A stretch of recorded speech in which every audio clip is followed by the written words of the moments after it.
fraction of a second, I analyzed everything really fast. I saw the look in his face, look in his eyes, looked at the gun. I realized it was a real gun, and then my instincts just took over. A gun grab ending in an emotional embrace. For the first time, we're getting an inside look at the moments Coach Keenan Lowe, a security guard at Parkrose High School, confronted a student armed and in crisis. I can see him coming into the room with just a gun in his hand. It was terrifying. It was truly terrifying. We all hid. We hid like under clothes and stuff too, just in case anything would happen. Students that day scared. Parents realizing their worst fears as the school went into lockdown. None of us knew if we were going to make it out alive. But everyone made it out safely, and now we're seeing just how incredibly timed it all was. Coach Lowe had been called to the Fine Arts building to get a student. What he didn't know was that just moments before, that student, Angel Granados Diaz, snuck a shotgun inside. The two almost meeting in the hallway. I walk in there, I get to the classroom, I ask the teacher, is the student here? He was just steps behind, the weapon now tucked under his coat. The door opens, and I'm within arm's length of the door. There's a kid with a gun, a shotgun. I lunged for the gun, put two hands on the gun, and he had his two hands on the gun, and obviously the students are running out of the classroom and screaming. Lowe says running never crossed his mind. He handed the gun off to another teacher, then did something unexpected, wrapping Granados Diaz up in a hug. As students ran to safety and police rushed to the scene, he remained focused on the teen in front of him. I felt compassion for him, and a lot of times, especially when you're young, you don't realize what you're doing until it's over. Last week, the teen pleaded guilty to gun charges in a deal avoiding jail time. Investigators say he'd made suicidal statements and was struggling with mental health issues. The gun was loaded with just one round.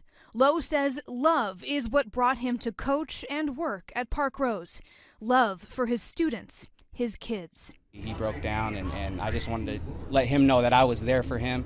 I told him I was there to save him. I was there for a reason. And that, this is a life worth living.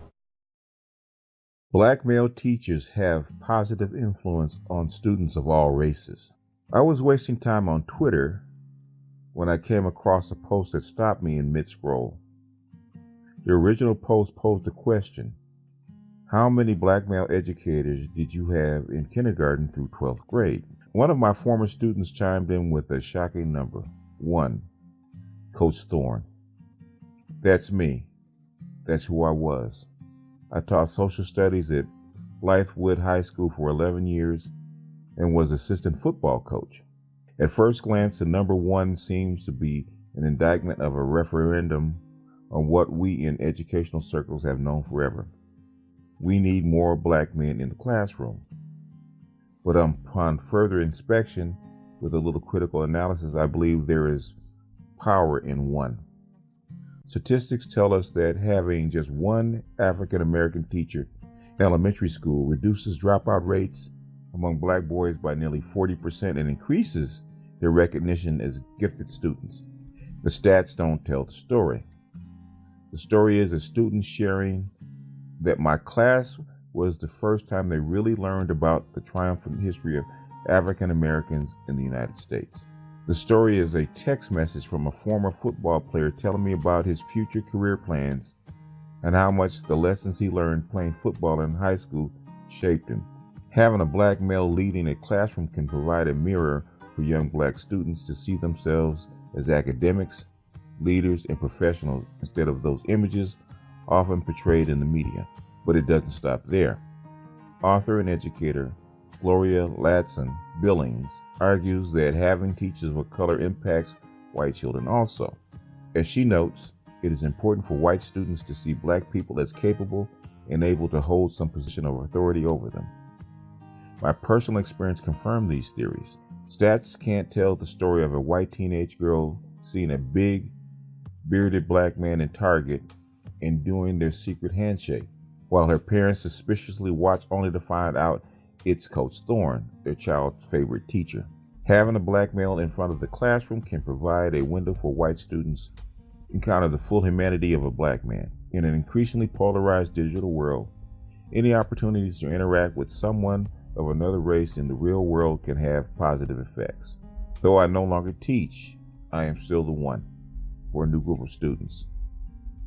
Serving as the student success coach in the College of Education at the University of South Carolina, in October we will be inviting a select group of Black male educators to campus to provide us with insight and experiences so we can build a game plan for creating more ones.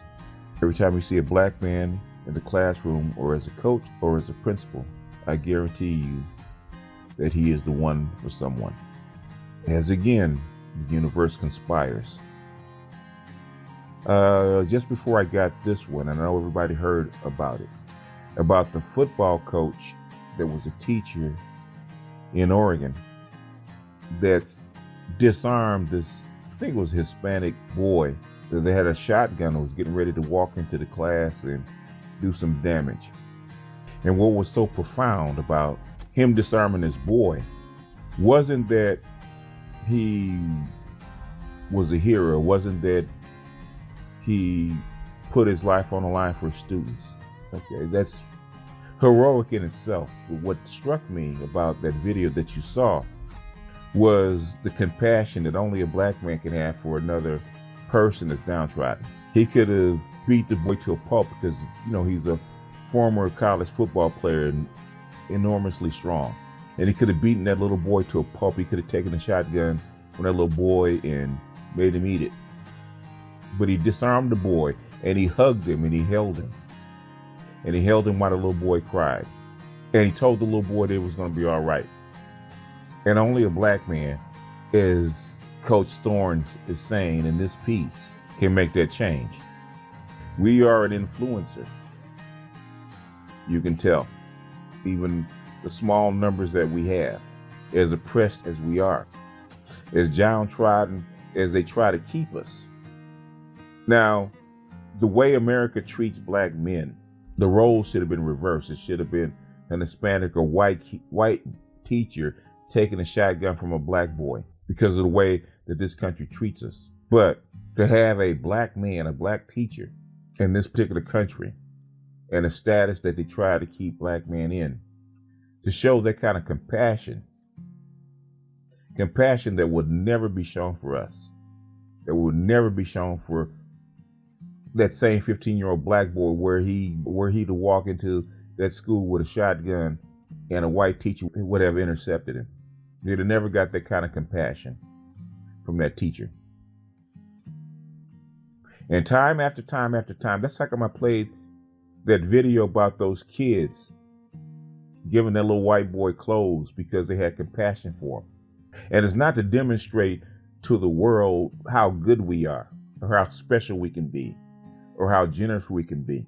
This is genuine. This is really who we are, which irritates everybody else. That says we're no good. That says we beat on women. That says we rape children. And every time that the United States conspires to make us extremists and us terrorists and us criminals and drug abusers and all the ugly kind of stuff they try to heap upon us, these random acts of compassion that only a Black man can bestow on other people that are helpless. Because only a Black man knows how it feels when the world is against you and can empathize with other oppressed souls, which is why Coach Thorne says that Black male teachers have positive influence on all students of all races. We have carried this country on our shoulders for centuries. We have borne the lash and the rope and the gun and the prisons and the oppression and the prejudice and the disdain of this country for centuries. Yet we still maintain our dignity, our compassion, and our empathy for other people, which no other race on the planet would still do. And we don't do it to prove anything. We do it because that's who we are. So don't ever let them tell you that you ain't shit or that you're no good or that you haven't done anything. Because every day we prove them wrong. In the classroom, in the field, in the workforce, where you're the last one to be hired and the first one to be fired.